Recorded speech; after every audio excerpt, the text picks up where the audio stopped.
बिस्मिल्लाहिर्रहमानिर्रहीम। अस्सलाम वालेकुम। उम्मीद करता हूँ तमाम व्यूअर्स खैरियत से होंगे। तो आज हम 11वें टेंस फ्यूचर परफेक्ट टेंस जिसको हम उर्दू में फिल मुस्तकबिल मुकम्मल कहते हैं, आज हम इसको स्टार्ट करते हैं, जिसका उर्दू में पहचान है फ़िक्र के आखिर में चुका होगा, चुकी, चुका होगा, और चुके होगे, चुकी होगी वगैरह आए तो ये फ़िक्रा किसका होगा? ये फ़िक्रा फिल मुस्तकबिल मुकम्मल टेंस का होगा। इसका हम अंग्रेजी में पहचान करते हैं। इसको अंग्रेजी में हम किस तरह पहचान सकते हैं? तो इसको अंग्रेजी में पहचान है इस टेंस में सब्जेक्ट के बाद इमदादी अल्फाज जो है जिसको हम हेल्पिंग वर्ब कहते हैं, विल हैव और शेल हैव लगाए जाएंगे और वर्ब की तीसरी फॉर्म इस्तेमाल होगा और आखिर में ऑब्जेक्ट लगाया जाएगा। यानी इस टेंस में वर्ब की तीसरी फॉर्म इस्तेमाल होगा। रूल ऑफ सेंटेंस इसका फिक्र हम किस तरह बनाए जाएंगे? सब इसका फिक्र का रूल जो है ना, subject plus will have plus shall have plus verb third form plus और लास्ट में ऑब्जेक्ट।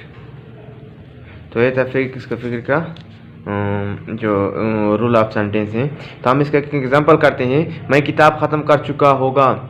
आई शेल है वो फिनिश द बुक, यानी थर्ड फॉर्म है और शेल जो है ना आई और वी के साथ शेल लगाए जाएंगे और बाकी के साथ विल लगाए जाएंगे। हाँ, सेकंड एग्जांपल है अमजद क्रिकेट खेल चुका होगा। अमजद विल है वो प्लेड क्रिकेट। तो ये था सिंपल टेंस। इसके हम नेगेटिव करते हैं जिस तरह आपको पता है कैर टेंस के दो तरह के फिक्र होते हैं, एक नेगेटिव और एक इंटरोगेटिव। तो हम इसके नेगेटिव करते हैं। इस टेंस के फिक्र को नाफे में तब्दील करने के लिए विल और शेल के फ़ौरन बाद में नॉट लगाया जाएगा और नॉट के बाद हैव लगाया और वर्ब की तीसरी फॉर्म और आखिर में ऑब्जेक्ट लगाया जाएगा। इन रूल ऑफ सेंटेंस के रूल कैसा होगा? Subject plus will plus I will और shall plus not plus have verb third form plus object. Example रख लो।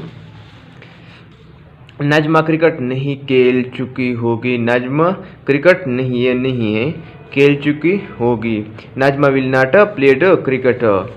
मैं आम नहीं खा चुका होगा। I shall not have eaten the mango. यहाँ पर ईटन जो है ना ये वर्ब है और वर्ब इस टेंस में हम वर्ब थर्ड फॉर्म इस्तेमाल करेगा, तो ये ईटन इसलिए है। तो हम इसकी इंटरोगेटिव करते हैं। इस टेंस की फिक्र को सवालिये में तब्दील करने के लिए विल और शेल फिक्र के शुरू में लगाकर सब्जेक्ट के बाद हैव लगाया और वर्ब की तीसरी फॉर्म इस्तेमाल होगा और आखिर में सवालिया निशान न बोलना। यानी इस टेंस में जो है ना बाकी वैसा फिक्र हैं, लेकिन सिर्फ जो इमदादी अफ़ाल शेल और विल फिक्र के शुरू में लगाए जाएंगे और सब्जेक्ट के बाद जो है ना हैव लगाए जाएंगे और आखिर में सवालिया निशान न बोलना। तो रूल ऑफ सेंटेंस किस तरह होगा? रूल ऑफ सेंटेंस जो है ना विल और shall plus subject plus have plus verb third form plus object. क्या तुम सबक पढ़ चुके होगे? Will you have read the book lesson, सवालिया निशान आखिर में। क्या हम बाजार जा चुके होगे? Shall we go have gone to bazaar. Negative interrogative दोनों को एक जगह पे लेते हैं। इसके एक एग्जांपल लेते हैं।